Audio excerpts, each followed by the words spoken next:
To discuss the side. Good to have you on this program. Now, if these allegations from Albania are true, what would Iran's motivation be for such an attack? Well, this is just a claim in order to, push Iran back in Albania. Albania, as you just said, has been hosting a terrorist group, actually, that's been in charge of killing 17,000 Iranian national civilians and officials, including 70 MPs, more than 72 MPs, parliament members, as well as judiciary chief and president and a prime minister of Iran after the revolution. They have also been killing non-Iranians, Iraqi Kurds, and they've been helping Saddam Hussein in the war. Just less than a decade after the war in Iraq, when the U.S. invaded Iraq and conquered Iraq, actually they were more vulnerable in their Camp Ashraf in Iraq's Diyala province. So the United States helped them to move to the Liberty Camp of the United States in Iraq to protect them against the Shiites of Iraq and the Kurds of Iraq that have been clamped down by Saddam Hussein and the MKO army together.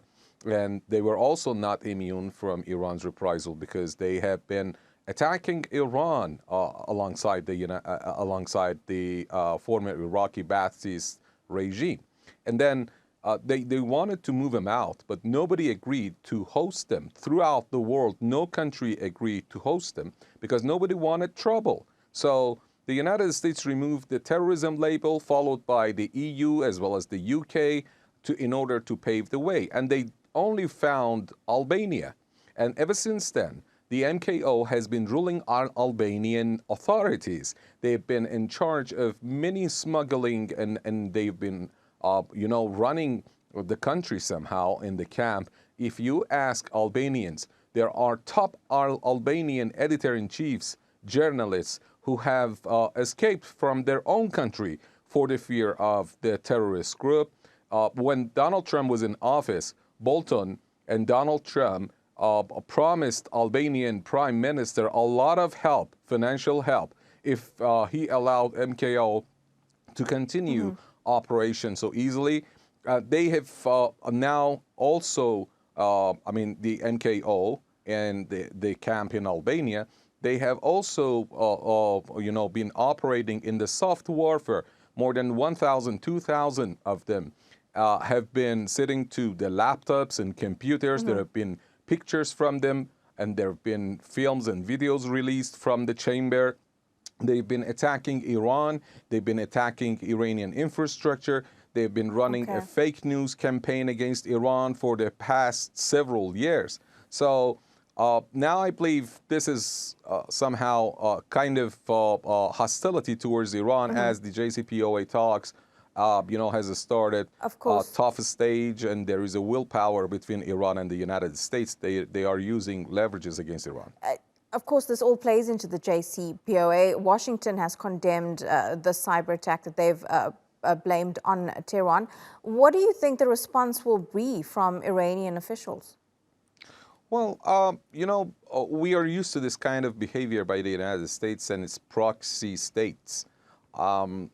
At the beginning of the spring, when the first war of willpower between Iran and the United States started, actually, when the talks came to a stalemate, we came under cyber attacks. We came under a war of psychological warfare. We came under terrorist attacks, and Iranians were killed by the Israeli and Mossad and the CIA of the United States. They went for sabotage. They went for reimposing sanctions. They tried foreign currency meddling in the Iranian market. They went also for seizing Iranian cargo ship off the Greek shore, and they also went for other moves like the diplomatic hectic at the IAEA Board of Governors to ratify a resolution against Iran. And at the end, when Biden came to the region and failed in his mission to threaten Iran, that if Iran doesn't surrender, then they would go for starting a coalition of Arab-Israeli, coalition against Iran, and he failed. Then they called on Iran to go to the Doha talks in order to see the result. And when they realized that Iran is resisting, they stepped back.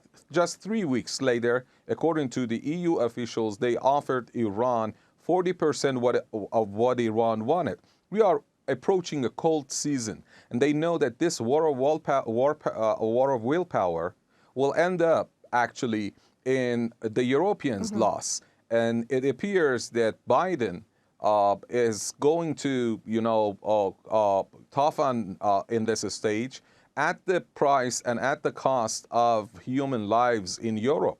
Yeah, it's going to be interesting to see how this all plays out. Seyed Mostafa Khoshcheshm live to us there from Tehran. Thanks as always for your time.